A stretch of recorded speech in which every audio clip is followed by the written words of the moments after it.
I Love Beginners, directed by Mike Mills, starring Christopher Plummer, Melanie Laurent, and Ewan McGregor.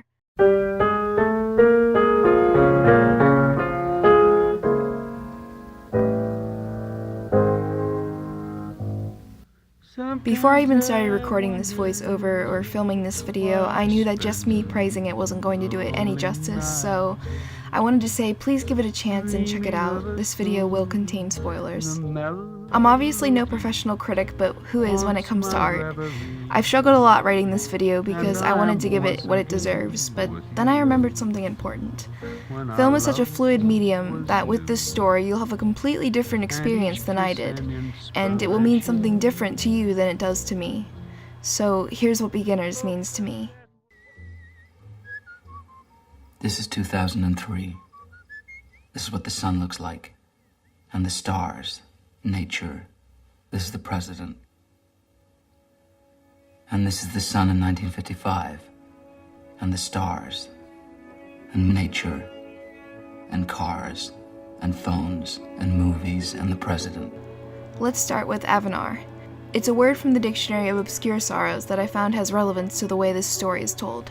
It means the desire that memory could flow backward. It's hard to wonder what life would be like facing the other way. You've probably felt something like this before. In this film, there are memories of Oliver and his mother when Oliver was a kid. And then there are memories of 3 months prior to the present when Oliver loses his father. Do you ever feel like some songs are the soundtrack to your life?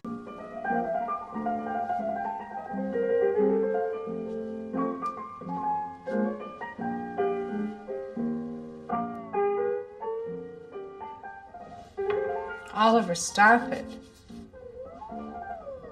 Mills displays this brilliantly with Oliver, through making his mother Georgia's old records the music that accompanies us through the film. Now it follows him everywhere, as if it's on repeat in his head. Glimpses of his mother are brief but still present, her flowers, her clothes bundled with Hal's, and what Oliver sees of her in Anna. Hal is still fresh in Oliver's mind. Every time he looks at Arthur, receives more of his mail, tosses old prescriptions, and packs more and more boxes. His attempts to speak to Arthur showing a disconnection he had had with his father until the recency of his mother's passing. Every time Oliver pretends to not be sad and tries to go out with his friends, Arthur insists to come with. Arthur becomes a symbol of his father's passing, and Oliver's struggle to let go. Something unique I found about Hal is rather than reflecting on his past, he focuses on what he can do and be now. Knowing but in denial of his life-threatening illness, he's dating, being proactive in movement, writing, and never once regretting anything he's done nor experienced in the past, including marrying Georgia. I don't want to be just theoretically gay. I want to do something about it. I want to do something about it. I want to do something about it. Oliver fears that any relationship he ends up in will end up just like his parents, seemingly passionless, distant, and cold.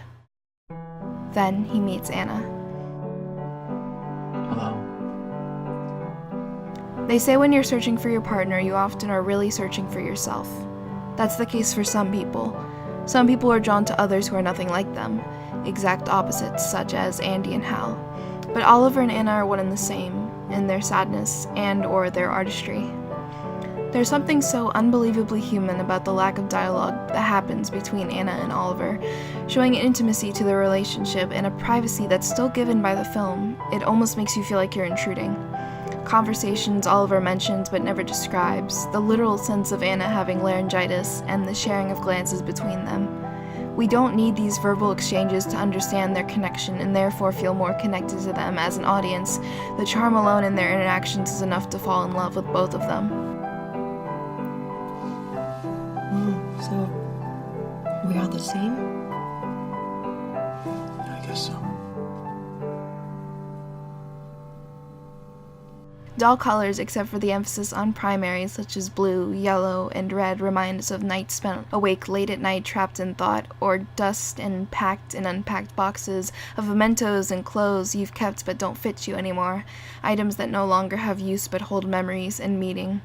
Red, with its many meanings, in this case is an obvious allusion to love. Yellow leaning more towards the remembrance and optimism. Blue surrounding Oliver quite often can be seen as either sadness or trust.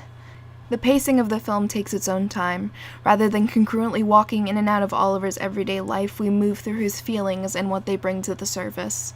When Anna asks Oliver why he's sad, we as an audience receive a reminder visually in a way we hadn't seen it yet. We see the reality of loss, untouched by the extremities of Hollywood, and instead we relate regardless of having lost someone as close as a parent.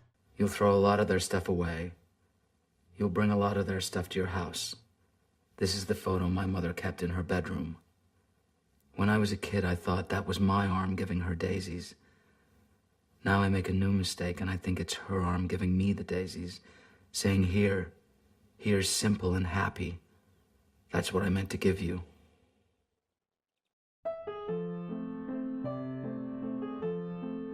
There's an indescribable melancholic feeling created when watching this film, especially if you choose to do so alone.